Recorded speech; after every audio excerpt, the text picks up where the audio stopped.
Pour le plomb, les teneurs usuelles rencontrées dans les sols français, c'est par exemple de 0 à 60 mg par kilo. Et ici, on est à Ici, quel? on était à plus de 300 en fait, en surface, sur les sols de surface.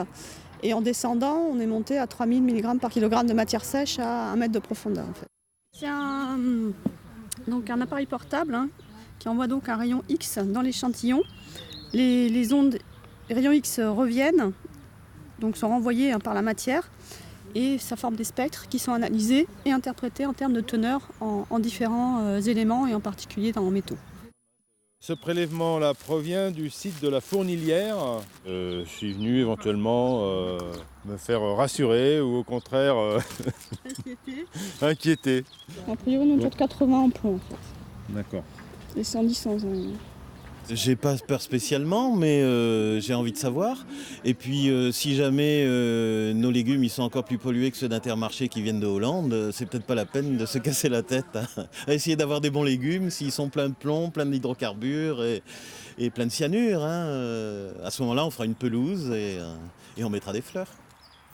Voilà pour le constat, une pollution naturelle, on le sait assez peu finalement, une pollution naturelle des sols sur l'ensemble de la ville de Nantes, parce qu'on est sur un socle ancien, c'est le massif, ça y est, je viens de perdre le massif armoricain. Alors ce que nous expliquait cette dame du Bergem, c'est que c'est micaschiste, on ne va pas expliquer ce que c'est précisément, mais c'est un type de roche qui contient naturellement qui peut contenir de l'arsenic et du plomb. Et là on va préciser qu'on était au nord de Nantes, dans les quartiers nord. Dans les quartiers nord, les exact. jardins familiaux, Absolument. voilà. Première question, cette pollution, ce plomb par exemple, cet arsenic, comment il fait pour remonter dans les plantes? Et est-ce qu'on doit s'en inquiéter quand on cultive des carottes par exemple? Alors, toute plante absorbe de l'eau et evapotranspire ensuite de l'eau. Donc elle absorbe des éléments minéraux, de l'azote, du phosphore, du potassium. Mais elle est capable aussi, malheureusement, on peut dire, d'absorber des métaux et des métaux lourds comme le plomb. Alors les plantes ne sont pas toutes sur le même pied d'égalité. Certaines accumulent de fortes quantités de plomb. D'autres n'absorbent rien du tout. Je prends un exemple, la tomate, ou souvent les légumes fruits, on peut dire de manière générale, n'absorbent pas le plomb, y compris sur un sol pollué au plomb. Alors lesquels absorbent? Alors, pour lesquels absorbent du truc. Bon, des analyses qu'on a pu réaliser sur le terrain, le poireau est à déconseiller, la betterave aussi, les carottes, d'ailleurs qui est une plante assez bioindicatrice. Plus vous êtes plomb dans le sol, plus il y a de plomb dans les carottes. Okay. Légumes racines à éviter. Près de la moitié des jardins familiaux de la ville de Nantes sont touchés par cette pollution qui peut être d'origine naturelle, mais aussi parfois d'origine humaine. Oui, tout à fait. Alors, la moitié, je pense que c'est moins que cela. Il y a beaucoup de parcelles à Nantes, de jardins familiaux, mais beaucoup moins sont touchés par des pollutions. C'est vrai que les églantiers, c'est une anomalie. C'est naturel, c'est la nature, mais c'est pas parce que c'est naturel que ça ne pose pas de problème. Et effectivement, la ville de Nantes a dû fermer un certain nombre de parcelles au jardin des Églantiers avant de les réouvrir après gestion de cette pollution. On travaille parallèlement aux Oblates, au-dessus de Chantenay. Il s'agit là d'une véritable pollution d'origine humaine, anthropique.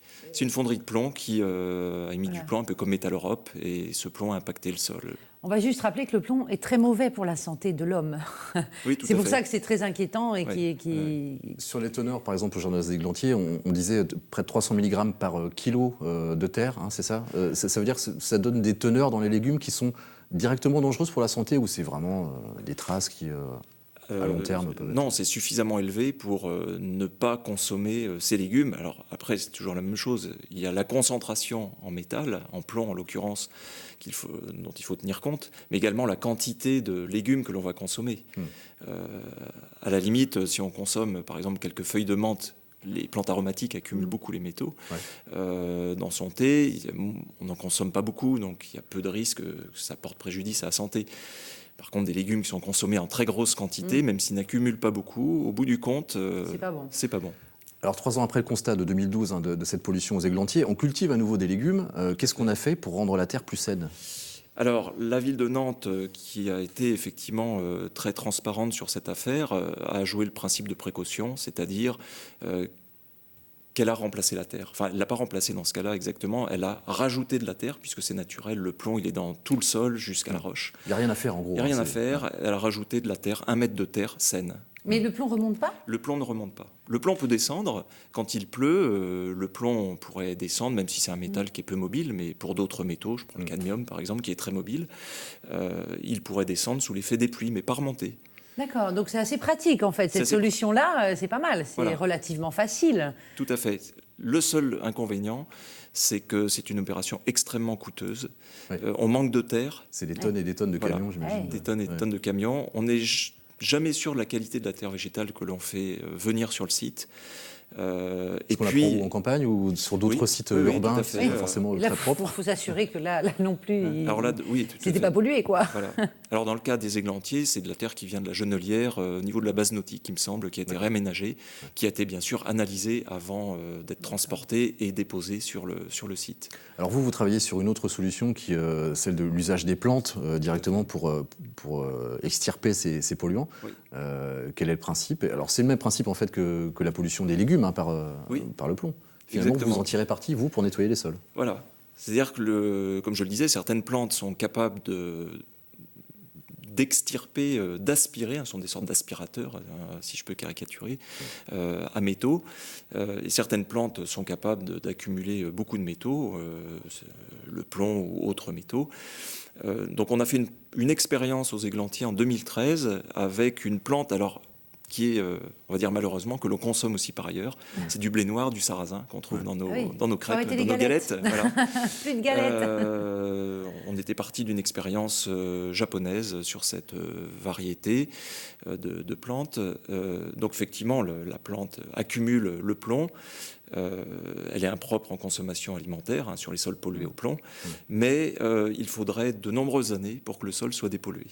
Il faut une quantité de plantes importante, j'imagine, pour dépolluer totalement. Voilà, il faut beaucoup de plantes et c'est pas simplement sur une saison de culture, c'est sur plusieurs saisons que l'on peut réussir à dépolluer le sol.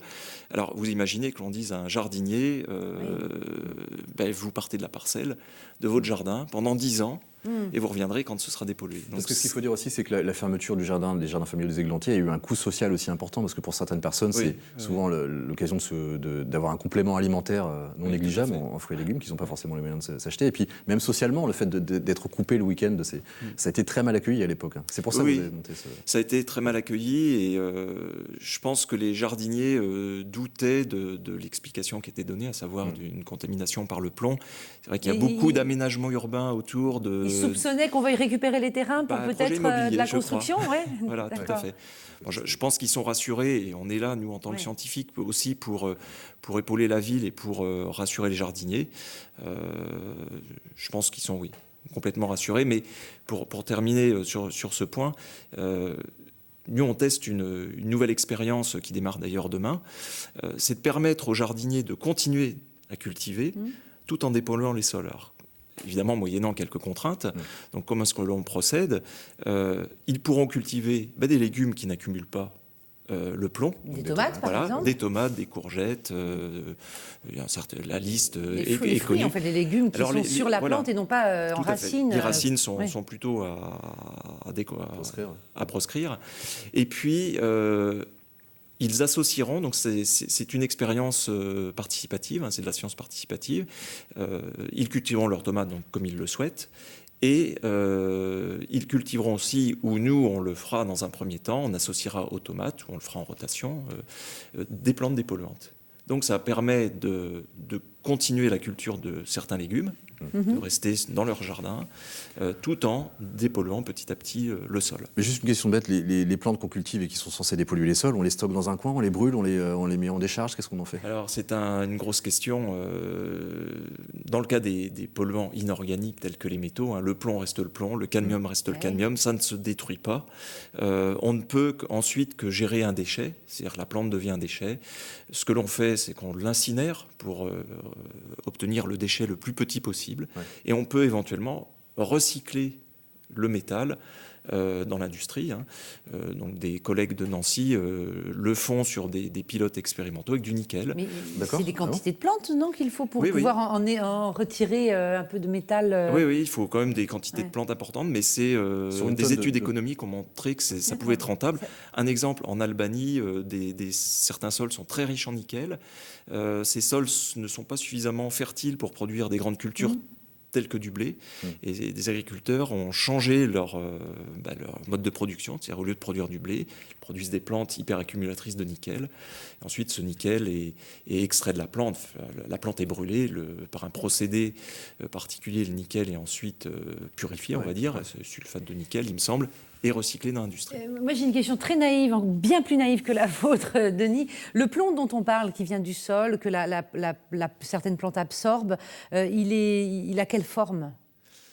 Il a quelle forme il est liquide, c'est quoi ce plomb ? Parce que dans l'imaginaire... On connaît le plomb, sous forme après il va être sous forme soluble, par exemple, dans l'eau, ou il va être fixé sous forme, ça peut être des particules plus ou moins grosses.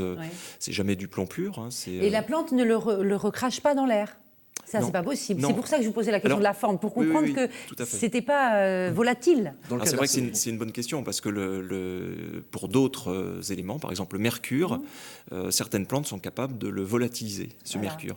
Donc si on part je prends un exemple, 100 mètres carrés de sol pollué par du mercure, les plantes vont volatiliser ce mercure, et ce mercure va ensuite être dispersé dans l'atmosphère, retomber sur le sol, c'est sûr, mais peut-être sur un hectare de sol, donc être extrêmement dilué. Et dans le cas de l'arsenic, on a trouvé aussi des concentrations importantes aux églantiers ?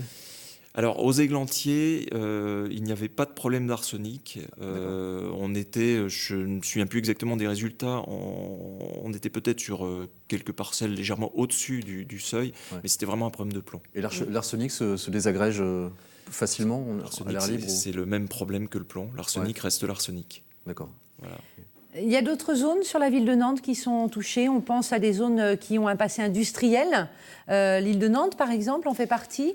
L'île de Nantes, c'est évident. Enfin, je ne connais pas toutes les études sur l'île de Nantes, mais on connaît le passé industriel. Et clairement, il y a des métaux dans les sols. Alors, je dis que je ne connais pas bien, je connais un petit peu, puisque j'étais interpellé sur le jardin C de l'île de Nantes, à côté de Stéréolux. Donc, il y a sur cette parcelle de mémoire énormément de cuivre et je crois du plomb également, peut-être du chrome. C'est lié à l'activité à la fois navale, et puis il y avait aussi des productions d'engrais. On peut d'ailleurs voir derrière Stéréolux quelques plantes qui sont chargées de dépolluer. Les plantes, c'est sous forme expérimentale pour l'instant. Excusez-moi, on est au début de ce que l'on sait, de ce que les plantes peuvent nous aider dans la dépollution, par exemple. C'est un champ qui est encore vaste ? C'est un champ qui est vaste. D'autres pays sont plus avancés que nous, aux États-Unis, aux Pays-Bas. Pourquoi ça ne se développe pas ? Puisque derrière, ce n'est pas encore économiquement rentable. Et puis parce que je pense qu'on se permet encore de mettre en décharge des sols. La moitié des sols pollués sont quand même mis en décharge actuellement. Et on note aussi qu'on s'y intéresse beaucoup dans les milieux urbains, assez peu encore dans les milieux ruraux, où pourtant les taux de pollution sont aussi très importants. Alors, dans les milieux ruraux, on s'intéresse au sol. Je pense que les agriculteurs essaient de protéger leur sol et la fertilité des sols, c'est évident. C'est clair que depuis la révolution agricole, l'après Deuxième Guerre mondiale, intensification forte de l'activité agricole avec beaucoup de produits. Et on ne peut pas tout gérer. Merci beaucoup Thierry Lebeau d'avoir accepté notre invitation. Thierry Lebeau, merci Denis, à bientôt.